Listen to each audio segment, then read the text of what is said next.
Chapter 23. But in the 7th year Jehoiada took courage, and entered into a covenant with the commanders of hundreds, Azariah the son of Jehoram, Ishmael the son of Jehohanan, Azariah the son of Obed, Maaseiah the son of Adaiah, and Elishaphat the son of Zichri. And they went about through Judah and gathered the Levites from all the cities of Judah, and the heads of fathers' houses of Israel, and they came to Jerusalem. And all the assembly made a covenant with the king in the house of God. And Jehoiada said to them, Behold the king's son. Let him reign as the Lord spoke concerning the sons of David. This is the thing that you shall do. Of you priests and Levites who come off duty on the Sabbath, 1/3 shall be gatekeepers, and 1/3 shall be at the king's house, and 1/3 at the gate of the foundation.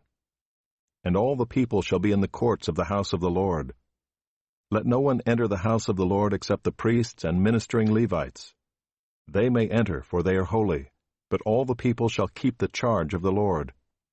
The Levites shall surround the king, each with his weapons in his hand, and whoever enters the house shall be put to death. Be with the king when he comes in and when he goes out. The Levites and all Judah did according to all that Jehoiada the priest commanded, and they each brought his men, who were to go off duty on the Sabbath, with those who were to come on duty on the Sabbath, for Jehoiada the priest did not dismiss the divisions. And Jehoiada the priest gave to the captains the spears and the large and small shields that had been King David's, which were in the house of God.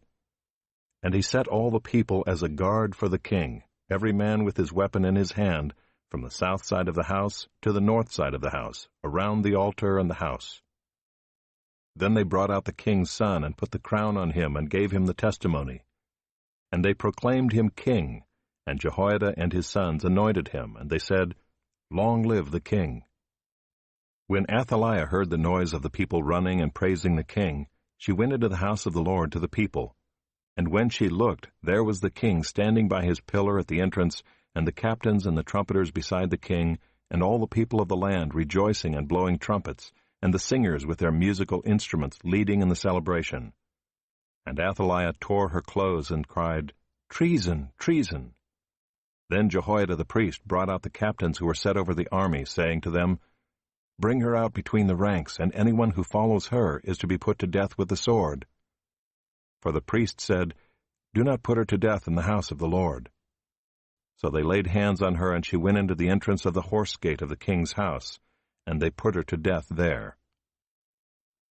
And Jehoiada made a covenant between himself and all the people and the king, that they should be the Lord's people. Then all the people went to the house of Baal and tore it down. His altars and his images they broke in pieces, and they killed Mattan the priest of Baal before the altars. And Jehoiada posted watchmen for the house of the Lord under the direction of the Levitical priests and the Levites whom David had organized to be in charge of the house of the Lord, to offer burnt offerings to the Lord, as it is written in the law of Moses, with rejoicing and with singing, according to the order of David. He stationed the gatekeepers at the gates of the house of the Lord, so that no one should enter who was in any way unclean. And he took the captains, the nobles, the governors of the people, and all the people of the land, and they brought the king down from the house of the Lord, marching through the upper gate to the king's house. And they set the king on the royal throne. So all the people of the land rejoiced, and the city was quiet after Athaliah had been put to death with the sword.